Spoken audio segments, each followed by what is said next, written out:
Greetings, ladies and gentlemen, it is I am the one and only Tiana here once again, and I am back for the likes of the Maxi Toys videos. And ladies and gentlemen, welcome back for some more Let's Play of Sonic Colors for the Nintendo DS version. So last time we essentially did manage to explore into Sweet Mountain, which not only we did somehow manage to come across into ourselves the first Wisp that was only exclusive to the DS version of Sonic Colors, and that's what appears to be Red Burst. In addition to that, we also managed to get ourselves the second Chaos Emerald, which this time would appears to be a yellow Chaos Emerald as opposed to blue. And on top of that, not only did we bump into Blaze the Cat, but as well as Silver the Hedgehog, thanks to certain missions that we somehow accomplished. So, yeah, apart from those side of things though, we did Sweet Mountain pretty good so far. So today for this video, is that we're about to be continuing things on and move on to the next planet we can go into, and that's what appears to be Starlight Carnival. So, and as far as I'm aware,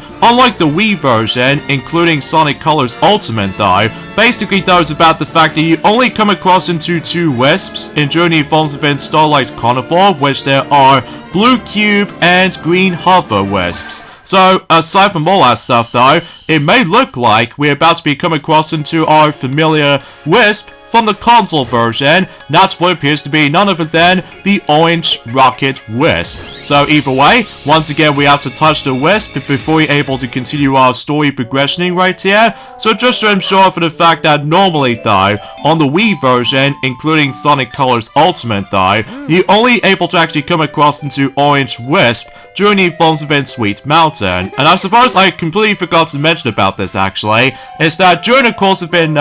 Tropical Resort, that on the Wii version, including Sonic Colors Ultimate, well, usually on the Wii version, you only come across into Silent Laser Wisp, and then on Sonic Colors Ultimate, you're able to come across into two different Wisps, which there are Silent Laser and Jade Ghost Wisp. So, and on top of that, when it comes to Sweet Mountain, in the Wii version, including Sonic Colors Ultimate, you're able to also come across into two Wisps, which there are Yellow Drill Wisp and Orange Rocket Wisp. So, even then though, that's actually kind of a cool thing to notice in this when it comes to the forms of some massive differences between the handheld version or the console version of Sonic Colors in general. So either way, so now we've somehow managed to have the ability to able to use the Rocket Wisp now. So as a result, let's dive right into Act 1 in Starlight Carnival. Now, as far as I'm aware, in Act 1, it's gonna most likely takes place in the inside portion of the level, and as far as I'm aware, once we get to Act 2, it might actually take place on the outside portion of Starlight Carnival. So, I suppose that makes the obvious things itself, I suppose. Well, mind you about the fact that, well, today's date, of course, there is the 24th of August today, in some cases in 2024 today, so it may look like we've only just got about 6 more days to go until we're able to actually get ourselves some more gameplay footage from the likes of Super Mario Party Jamboree during at some point on the first ever day of PAX West in 2024. So yeah, I'm really looking forward to that stuff though, especially like what Maxi, including Ray the Flying Squirrel, has already talked about that briefly during the forms of it not only in Luigi's Mansion 2, but as well as the forms of The Legend of Zelda Link's Awakening remake on Switch. So either way though, chances are though, I'm very curious to know if the actual playable demo will only featured, and my guess as far as my speculation goes, it will just be a main focus of the forms of mini games or something like that, rather than the actual board gameplay, because as far as I'm aware, it's about the fact that we have to wait until when the actual game itself decides to release, before you're able to actually experiencing the actual board gameplay itself. So, chances are though is about the fact that hopefully we're able to actually hear more about it whenever we get into the forms of the first ever day of PAX West. So, anyway, also, as you probably already know, about the fact that recently though, that CapKing74, he's finally coming back onto YouTube side of things, especially concerning after the events of the actual conclusion of the previous Let's Play he's already been done. That's what appears to be Kirby Mouse Attack, aka Kirby Squeak Squad for those of you who lived in North America. Well, actually as it turns out, is about the fact that recently during the forms event yesterday, he decided able to actually go go back on playing the RPG game again after the events of Paper Mario The Thousand Year Door, including Kingdom Hearts 2 Final Mix. So as a result, no matter what though, this time around though, he's going to be tackling through a different RPG game, which appears to be Xenoblade Chronicles, specifically Xenoblade Chronicles Definitive Edition for the Nintendo Switch, because as far as I'm aware is about the fact that the Definitive Edition does manage to contain an additional story. So as a result, that's the version he's currently playing on when it comes to Xenoblade Chronicles as far as the game itself goes, especially concerning for the fact that even though he was originally trying to able to actually tackle for the original Wii version to make things a little bit more of a, well,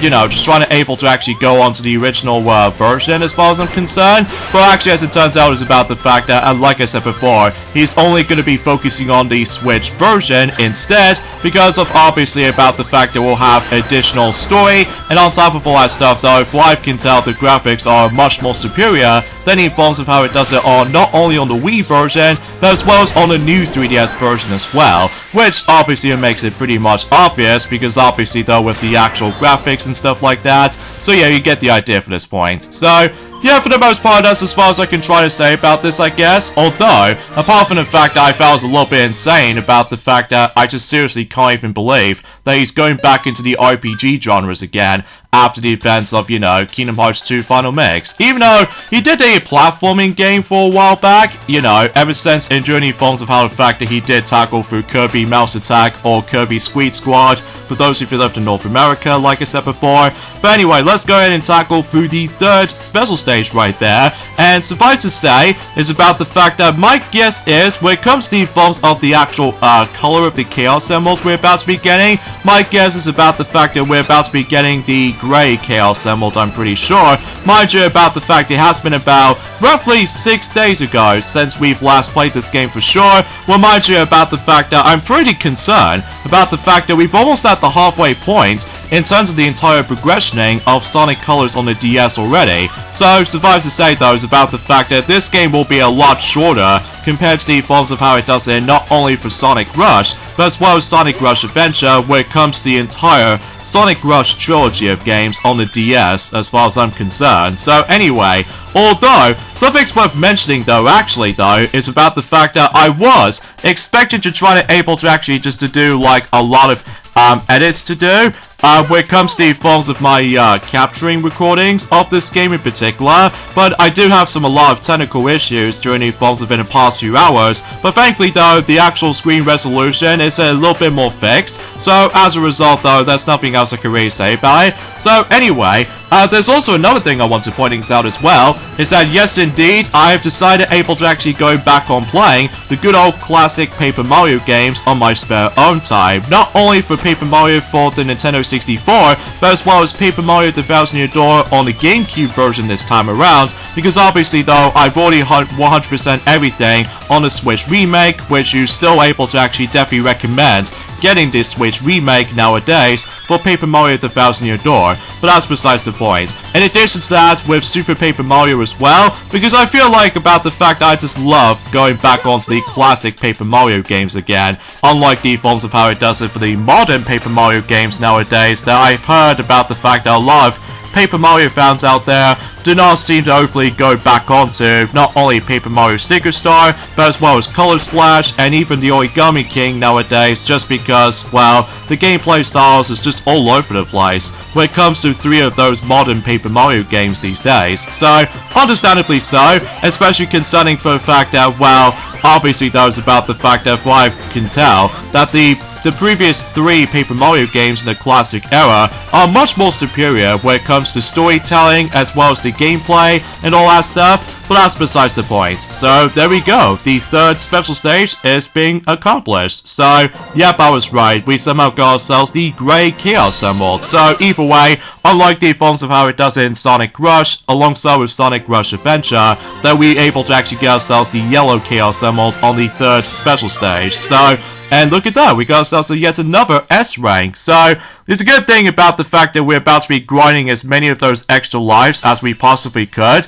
just to ensure for the fact that for later levels to come, we might able to actually come across into certain level gimmicks that Sometimes it can be frustrating, whilst other times though is about the fact that there's going to be a lot of emphasis on bottomless pits we're going to have to avoid every nowadays. So anyway, so of course we did somehow unlock something, so in some cases though, now we can able to go into either mission number 1, or in some cases we're about to be going into Act 2. And like I said before, it's about the fact that I'm pretty sure in Act 2, it's going to most likely takes place on the outside portion of Starlight Carnival now. So either way, and chances are though is about the fact that obviously though we can't afford able to actually fall into the bottomless pit, because obviously though if we fell into the bottomless pit, we'll lose a bunch of lives. But hopefully though, this level right here is not too shabby for the most part, although it wasn't until whenever we get into the 6th level, oh my goodness. The 6th level, as far as the DS version of Sonic Colors, as far as I'm concerned, it will just give me a lot of trouble, which as a result, you'll see why until whenever we get into, maybe at some point until, like, I don't know, next Sunday or something like that. So, chances are though, you probably already know why, of what I was going to be able to try to on about it. So, anyway.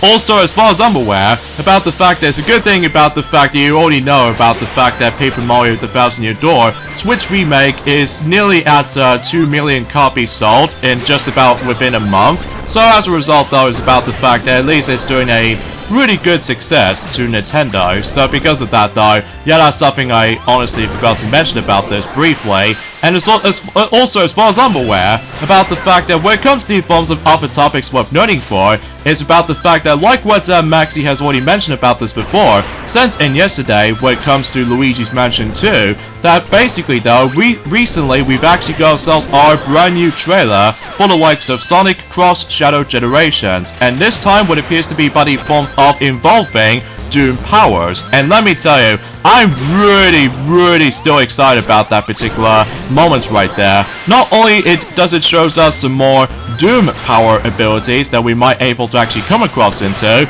but also get this, there's going to be 2 additional levels has been added, and for some reason, I almost first thought it's going to be most likely focuses on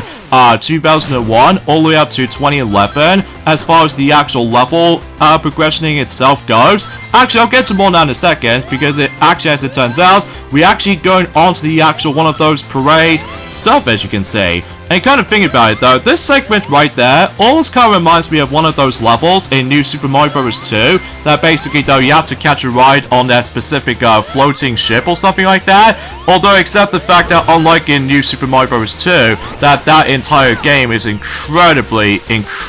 easy, and there's no punishment if you keep on dying a lot or something like that, especially concerning for the fact that despite you don't have the 12 spin jump or anything else like that. Whilst in here though, it's about the fact that all you have to really worry about is of course if you stumble across into that particular water thing on there, basically though you won't be able to get out of it though unless if you get hit, and otherwise though you have to deal with a knockback if you get hit by certain enemies. So because of that though, yeah, it might be a little bit of a nuisance, especially to make matters even much more frustrating than that. If you dare come across into a knockback by an enemy, and if you accidentally fell off, then obviously though you have to restart that particular ride again. So because of that though, that won't be that fun. But thankfully though, we got ourselves our glorious A rank, so naturally that gives me well, 1 up. So yeah, that's actually pretty swell. Also, I completely forgot to mention about this, actually, ever since in about a week ago,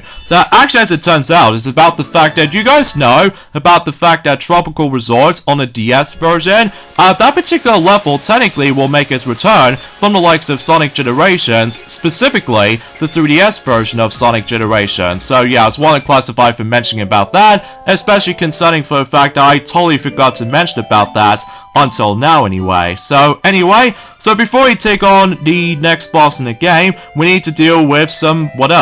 more missions to tackle. And oh, we actually bump into Rouge the Bat this time around. So yeah, that's actually pretty swell. Especially my guess is about the fact that we might able to actually bump into and Red Echidna until eventually once we get to the next mission coming up. So either way though, so let's see what the mission itself will actually have to say for ourselves. And as far as I'm aware, we do need to I would say collect rings or something like that. So because of that though, just to ensure for the fact that I'm pretty sure the first mission is going to take place in the inside. So because of that though, yeah, it's going to be most likely takes place in the inside. So because of that though, yeah. And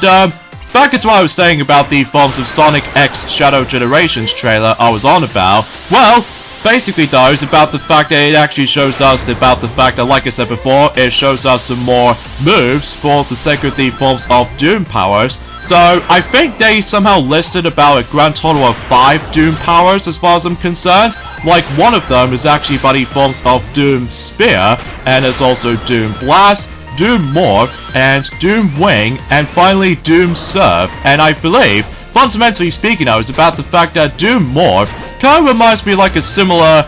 signature move if you managed able to actually become an, let's just say an Inkling Squid, for instance, from the likes of not only for Splatoon 1, but as well as Splatoon 2, and even Splatoon 3. So yeah, it actually feels pretty weird to be able to actually see Shadow turn into like Doom Morph while trying to go for these little like strange obstacles here and there. So yeah, that's actually pretty cool to me though. And of course, technically we've already seen Doom Wing, technically speaking, since in Summer Game Fest trailer. Mind you about the fact that it only shows us a bit of a teaser, but it wasn't until we found out more about it, thanks to the films of the most recent trailer. So because of that though, yeah, I'm still basically excited for that though still. And it's also, as far as I'm aware, not only does it show us 2 more levels will be added, like one of them for some reason was actually from Sonic Forces, and out of nowhere, we're about to be going back into Chaos Island from, as you might have guessed, Sonic Frontiers. So yeah, that seems very random, especially concerning for the fact that I was assuming about the fact that, well, like I mentioned this before, that originally though Sonic Generations is only focusing on certain stages from Sonic's past, ranging from 1991 all the way up to 2010. Well, that's not the case this time around though for Shadow Generations, because it feels like we're about to be experiencing certain familiar stages from 2001 all the way up to 2022 nowadays. So yeah, it seems kind of a strange transition as far as certain stages we might come across into. So yeah, that's actually pretty cool. And as far as I'm aware is about the fact that I'm pretty sure that one of the levels is actually based off from Sonic Forces. It's going to take place in, I would say in a city environment or something like that. Mind you, we haven't exactly known about this yet, because as far as I'm aware, we've only got about roughly about 2 months away now until Sonic X Shadow Generations is going to be on its way at this point. So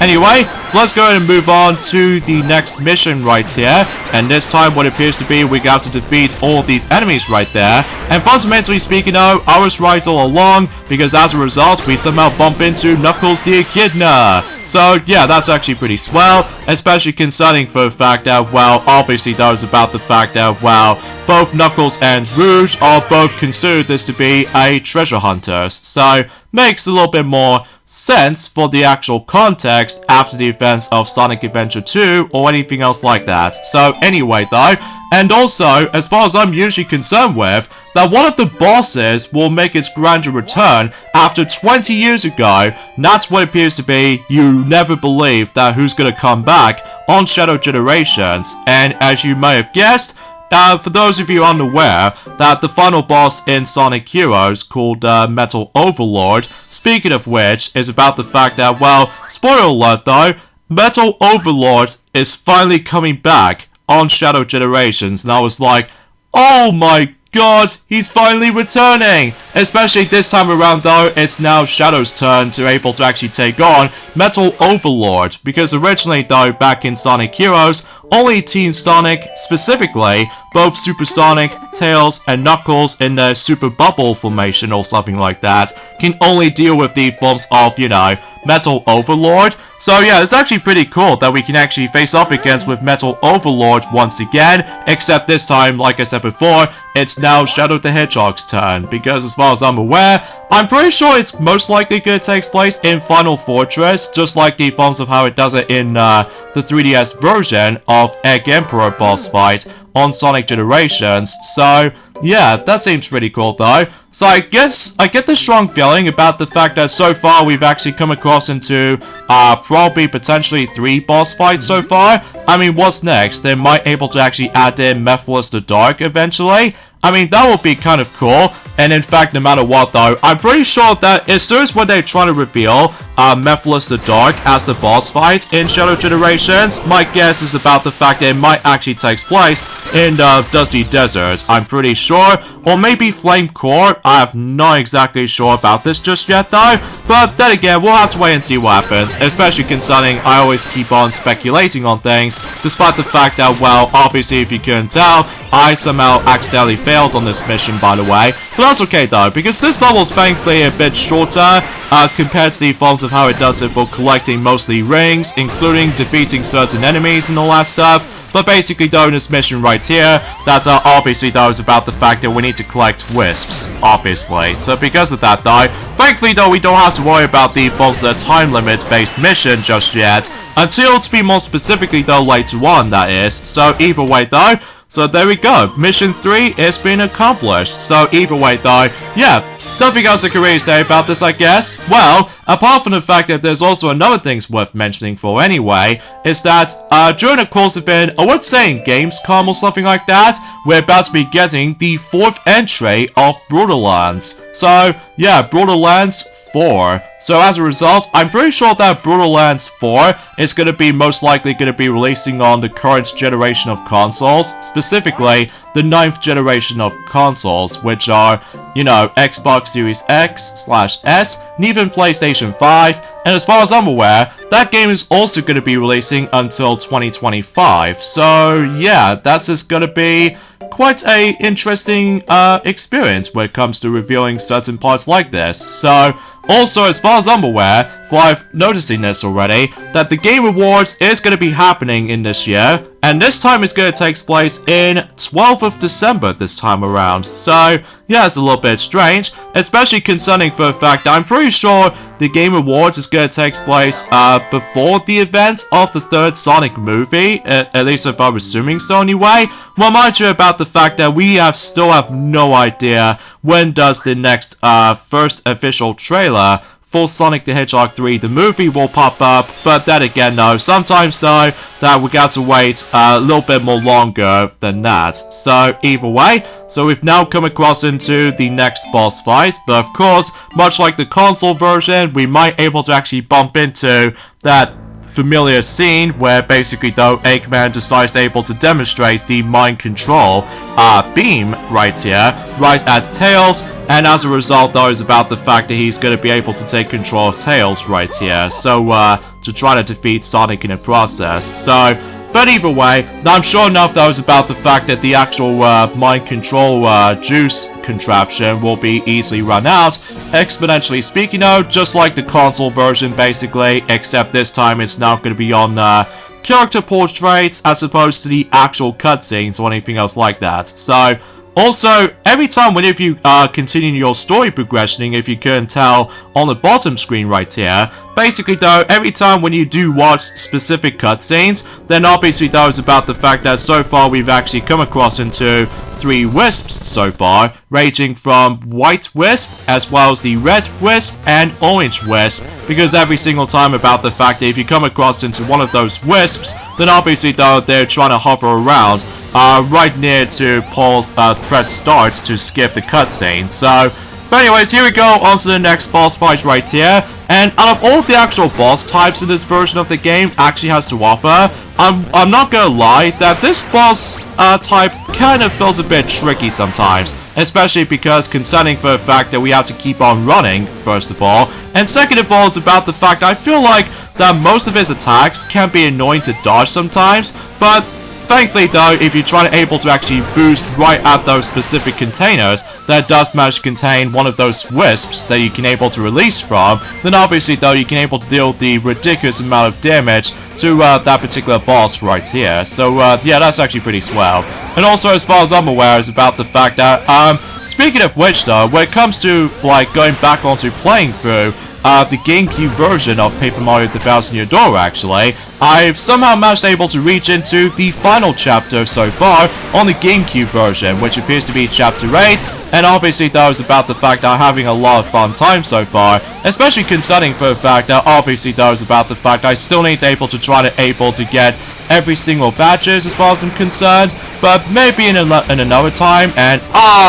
darn it, there goes my another death, especially concerning for the fact that again, sometimes though, I will admit though, his attacks can be pretty unpredictable at times. So, to be more specifically with the actual specific depth perception, with all these lasers that he keeps on shooting at. So, but apart from those aside things though, this boss fight plays kind of like the console version, except this time, you now have the ability to able to get your chance to keep on hitting this boss. Like, for instance, he keeps on dropping those specific random objects at you, and it's your chance to able to actually reflect the objects back at him, and wow! Look how much damage that took, even if you try to use the orange rocket wisp to begin with. Like, seriously though, that is the fastest way to able to actually deal with this boss fight, despite the fact that on the first attempt, there was a bit of a struggle at some point. But, regardless of everything else though, that pretty much does it for Starlight Carnival, and as a result, we got ourselves our fantastic, glorious S rank at the end. So, anyways though, also as far as I'm aware, about the fact that no matter what though, there's also going to be yet another Atari console is going to be coming, to be more specifically, Atari 7800 Plus, and believe it or not though, it's almost like a spiritual sequel to last year's Atari 2600 Plus, because during the events of last year, that Atari 2600 Plus did somehow came out in the 17th of November in 2023, which is roughly the exactly same day as in Super Mario RPG Remake did somehow came out during that time. So now, in Journey Phones within this year in 2024, we're about to be getting an Atari 7800 Plus, and as far as I'm aware, it's gonna due out at some point in this winter. To be more specifically, winter 2024. So my guess is about the fact that it's going to be releasing during in November or December, depending on the forms of what's going on when it comes to the forms of the release dates department. So either way, so like I said before, it's about the fact that we are basically done everything for Starlight Carnival, despite the fact that so far we've actually doing quite decently, even though, except the fact that on, I would say Mission 1, including Act 1, potentially speaking though, that for some reason I just keep on getting myself the, C ranks sometimes. But apart from those aside things though, mainly it's because of how the fact I didn't see the enemies coming. So because of that though, and on top of that in Mission 1, that getting a massive time bonus when it comes to certain ranks can be felt a bit too stingy sometimes. So either way, so yeah, that pretty much does it from there. And now we can able to actually hit back onto the forms of the world map screen, and potentially speaking we can now able to proceed into the next levels coming up. So because of that though, I told you about the fact that certain zones are going to get a lot more quicker this time around, as opposed to on the console version, including Sonic Colors Ultimate though. Obviously though, it's about the fact that, well, obviously though, like I said before, it does contain 6 acts and a boss, so yeah, you probably get the gist of it. So, also as far as I'm aware, I don't think it's possible for me to able to actually get every single red star rings on the DS version this time around on Sonic Colors, plus it's mainly because all it does contains is certain unlockables ranging from illustrations, including certain multiplayer stages as well, and it looks like we're about to be able to only access to 2 levels, apparently. Okay, that's a bit odd, but I suppose I will save that particular discussion until specifically for tomorrow. So with that being said, folks, is that we get endings off here. So join me next time for more of Let's Play of Sonic Colors for the Nintendo DS version, is that we're going on to Planet Wisp next. So I'll see you guys until tomorrow. Later, fellas.